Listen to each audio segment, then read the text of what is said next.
Well, thank you. Hi, everyone, and welcome to the Lansing Shuffle. You know, this building that we are in stands as a symbol of Lansing's resurgence, as the mayor said, and that's why we wanted to host this event here. So I want to thank you, Mayor Shore and Lieutenant Governor Gilchrist. I'm excited to be here as we round out 8 months of history and progress. Today, I want to answer one question, and that is, what's next, right? It's a question we love to ask in Michigan. It's in our DNA. As tough, competitive people, we are always focused on what's next. How do we take Michigan to the next level? How do we compete to win the future? How do we help anyone and everyone make it in Michigan? That idea of making it in Michigan has been the North Star of our economic development vision. We're focused on winning projects, investing in people, and revitalizing places. And the good news is that we are seeing results. In Representative Church's district, the former Wyandotte City Hall is being converted into a mixed-use building, creating jobs and commercial space for small businesses using brownfield redevelopment funds. In Senator McDonald Rivet's Bay City district, SK Siltron is making semiconductor wafers in Michigan instead of overseas. And we've seen how chip shortages and long lead times result in unfinished cars sitting in lots. In the Traverse City area, Representative Kafia's district, a 91-unit apartment building is being built, expanding local housing, supply, and lowering costs for residents. The GM Delta Assembly Plant, not far from here, added a third shift last month, right next to where GM is building a brand new battery facility, creating 1,700 jobs thanks to our bipartisan economic development efforts. And there are other battery plants being built across Michigan, bringing critical supply chains home. In Big Rapids, we're creating over 2,300 jobs. In Marshall, 2,500. In Representative Miller's district, Michigan-made Our Next Energy is creating more than 2,100 good-paying jobs.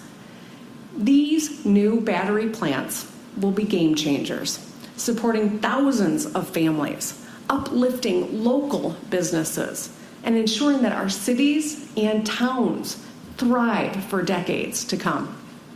They'll help Michigan go toe-to-toe with China, bringing critical parts of the auto supply chain home. We must reduce our reliance on Chinese products, which have caused work stoppages, shortages, and car price hikes over the last few years. A cornerstone of making communities better places to live, to work, and to invest is public safety. Growth and safety go hand in hand. People want to live, and businesses want to invest in places where they feel safe. Since I took office, we have invested $1.5 billion in public safety, including funding to recruit and train police officers to make our communities safer, resources for mental health and addiction treatment, and other investments to tackle the root causes of crime. This year's bipartisan budget builds on that, so we can buy firefighters new gear, upgrade correctional facilities, and so much more. I want to thank my partner, Speaker Tate, for his focus on public safety.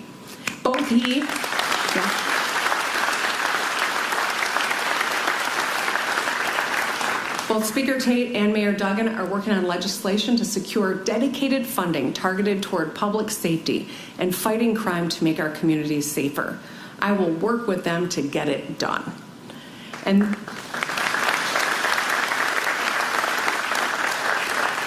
I shouldn't roll over a legislator, clapping for the agenda I want to get done. And that brings us to what's next. Well, my answer has 4 parts. What's next on the fall agenda for Michigan is the health of our people, the health of our planet, the health of our economy, and the health of our democracy. So let's dig in. First, the health of our people. Last year, before Roe was overturned, we sprang into action we filed a lawsuit to protect access to reproductive health care.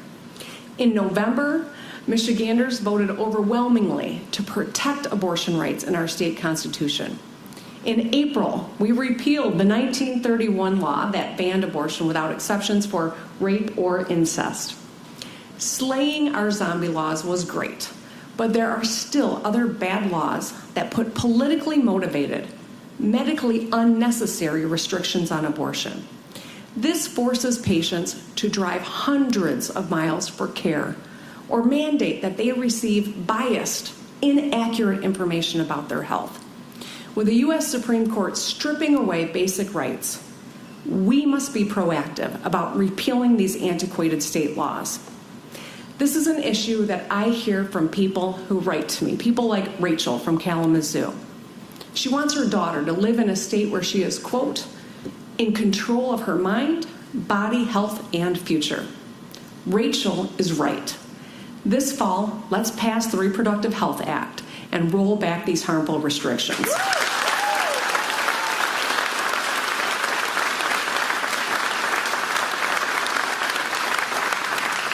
Let's protect the freedom to make your own decisions without interference from politicians, and let's get it done. This fall, let's also, I appreciate your enthusiasm. This fall, let's also do more to lower the cost of health care. In 2017, I worked across the aisle to establish the Healthy Michigan Plan. And thanks to the Affordable Care Act, we were able to get it done. We expanded care to over 1 million Michiganders, lowering costs, guaranteeing essential coverage, and improving health outcomes. This fall, let's codify the common sense, cost-saving measures of the ACA, including protections for pre-existing conditions, so you can't be charged more for having cancer, diabetes, or being pregnant.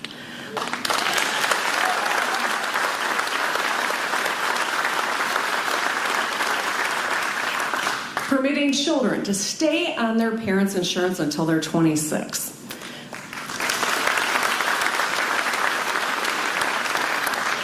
Banning annual or lifetime caps so you can't hit a limit on the care that you receive.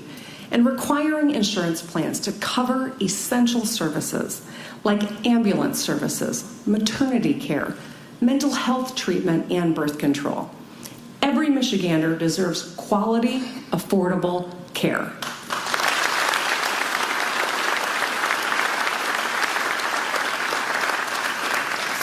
Another way that we can save Michiganders money is by tackling the high cost of prescription drugs. Now, we have made strides. Early last term, I established the Prescription Drugs Task Force, and I want to thank the Senate Majority Leader, Winnie Brinks, and Representative Vanderwall, both of whom were members. They proposed several policies and actions to drive down the cost of prescription drugs. In February 2022, I signed 3 bills holding pharmacy benefit managers accountable, increasing transparency, and expanding consumer choice for generics.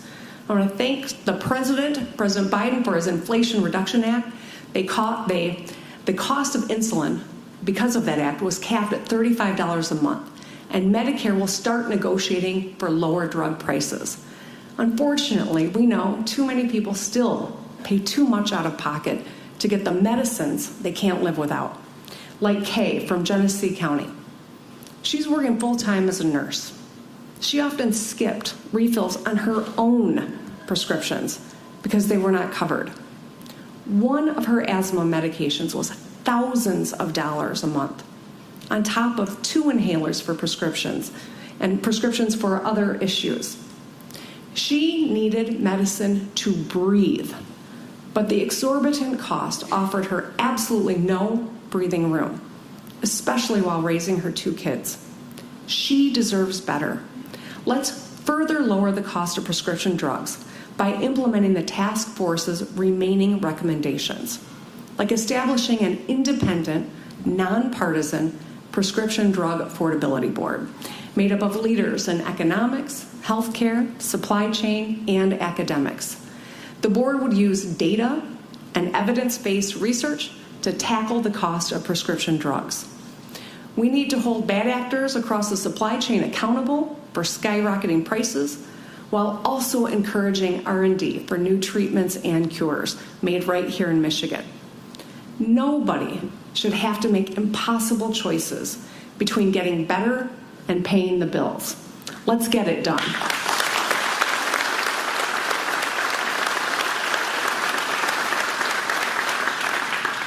Now let's talk about the health of our planet. All right, the health of our air, our land, and our lakes. In the decades ahead, Michigan is going to be a destination for people seeking safe water, clean air, and opportunity. We will also, however, continue to face extreme weather events caused by climate change. Just think about the last 10 days we've all lived through. We must face climate change head on and grow our economy. Too often we think of these objectives as trade-offs: environmental protection or economic development, cost of living or quality of life, invest in the future or live in the now. No more false choices. Let's harness the power of and. We can protect our natural resources and produce energy cheaper. We can bring supply chains home and lower costs for families. We will put the Michigan Healthy Climate Plan into action. First, let's enact a 100% clean energy standard for Michigan.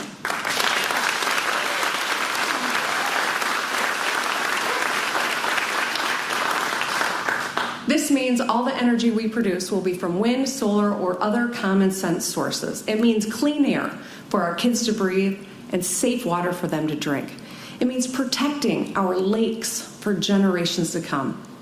We can achieve 100% clean energy while balancing reliability and affordability. In fact, we have been doing it. Let's work together to improve energy efficiency programs. The cleanest, cheapest energy is energy we don't use. Actions like sealing windows, upgrading appliances, or wrapping your water heater reduce energy waste. It's why our utilities prioritize efficiency. Together, we can reduce energy waste to meet our clean energy goals and help Michiganders save money. To hit these clean energy goals, the Public Service Commission needs more tools. First, it should be easier to create jobs and build wind and solar projects. Let's permit clean energy projects through the MPSC, just like all other sources of energy. This ensures local perspectives are reflected in the planning process, while also allowing us to move faster on installation. And let's pay the workers building these large clean energy projects wages you can raise a family on.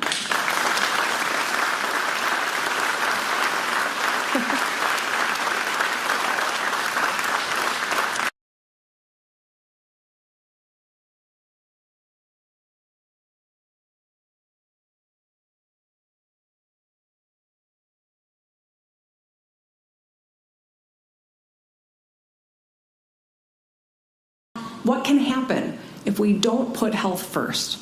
As we expand clean energy, we must protect our communities from pollution. By 2050, these actions would save Michigan families $5.5 billion in household energy costs, create 160,000 jobs, and bring home $14.7 billion of federal funding. We can achieve 100% clean energy while creating jobs, lowering costs, and bringing back billions of our federal tax dollars from Washington home to Michigan. Let's get it done.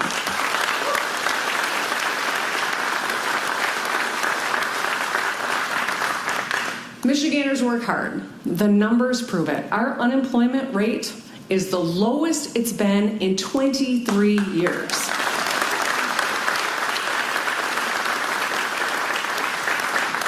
23 years. That's when Eminem dropped the real Slim Shady. More Michiganders are working too, as our labor force participation rate is continuing to tick up. To make life easier, we have delivered on policies that make a real difference. Safe roads, affordable housing, quality education, strong unions, and so much more. When Michigan families succeed, Michigan's economy thrives. And that's why it's time for paid family and medical leave.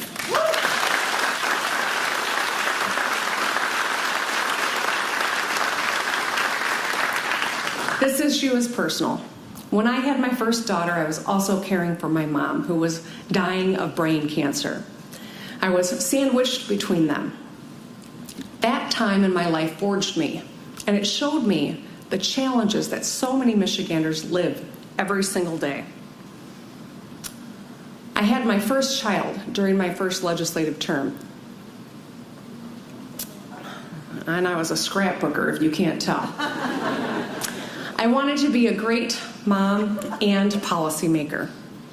But I had some advantages most people don't, like resources and a strong support network. Even with help, raising a child, caring for yourself, and juggling your work is hard. And that's why we need paid family and medical leave. It helps workers be there for their families. It gives you breathing room to get better when you're sick, to bond with your baby, or care for a family member. Right now, 77% of Michigan workers do not have access to paid family and medical leave. They deserve better. As governor, I was proud to establish 12 weeks of paid parental leave for all state employees. Nearly 3,500 people have used it to spend time with their newborns, forming lifelong bonds. While many large companies already offer this benefit, small businesses often cannot afford to.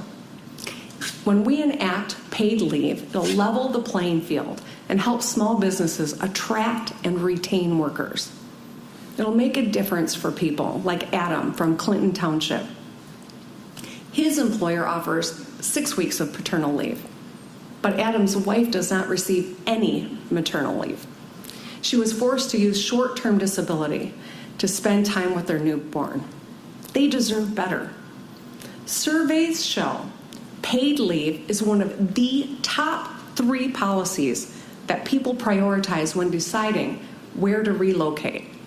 A majority of adults who plan to move in the next 2 years would be more likely to go somewhere with it. This is a priority for all workers, but it's especially true for women. Women who make up half our workforce and often bear the brunt of caretaking responsibilities. So many of us have points in our lives when we have a baby or an aging parent or a sick spouse, or sometimes 2 of those things at once. But not all of us have access to paid family and medical leave, and we deserve better. No one should have to choose between being there for their family and a paycheck. Paid family and medical leave is a pro-family, pro-small business policy that will grow our state and its economy. So let's get this done too.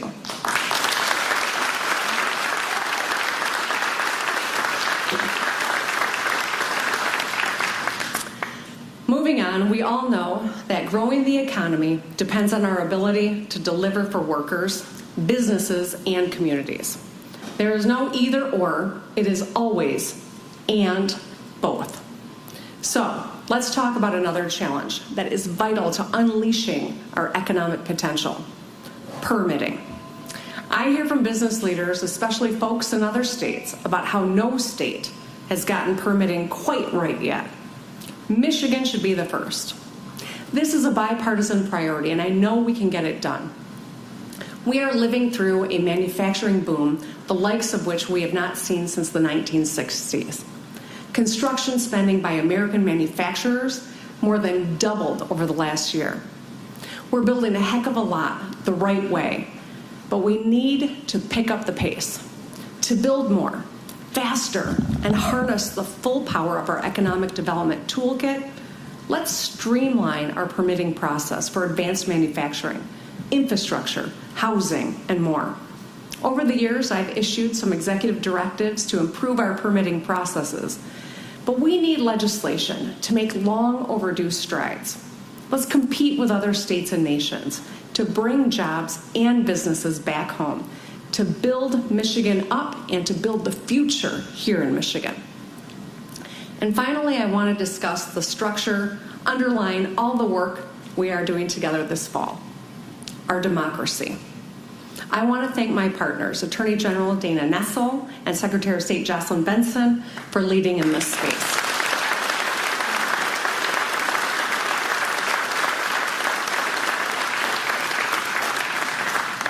Last November, Michiganders voted overwhelmingly to pass Proposal 2, making it easier to vote in a secure way. However, as we see around the nation, the threats against the integrity of our elections are alive and well. As we look back on the 2020 election, there was a concerted, coordinated effort not only to overturn the result, but to intimidate voters prior to the election and to threaten poll workers during the counting process. We have expanded voting rights. Now we must shore up election security. We cannot allow the will of the people to be tossed out or overturned, and we can't permit politicians to stay in office despite getting voted out. We must ensure that Michiganders are heard and respected.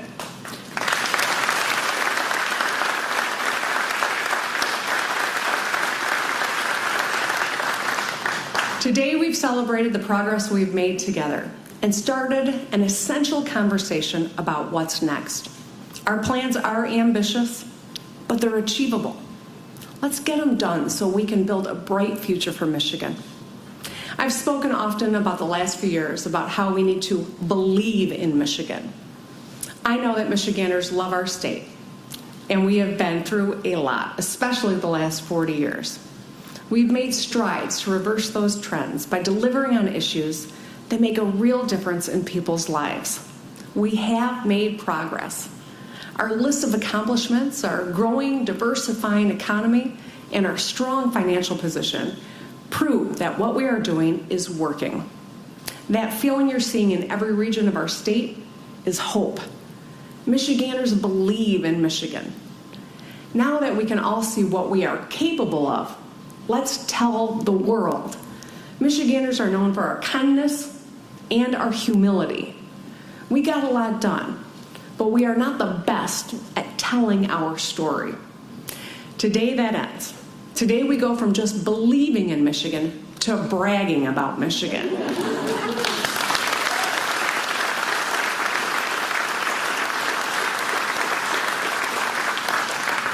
Every conversation with folks from other states should start with, "Hi, I live in Michigan, and here's why you should too." After all, what's not to love? Personal freedom and economic opportunity, Great Lakes and majestic forests, world-class cities and growing small towns, grit and grace. We have it all, so let's tell the story. Because we're Michiganders, damn it, and there's nothing better than that.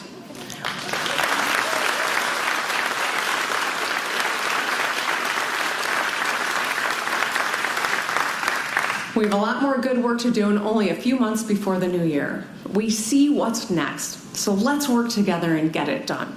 I thank you all, and I'm excited about what the present is in Michigan and what the future horizon looks like for us. Let's make sure we realize all that potential. Thank you so much.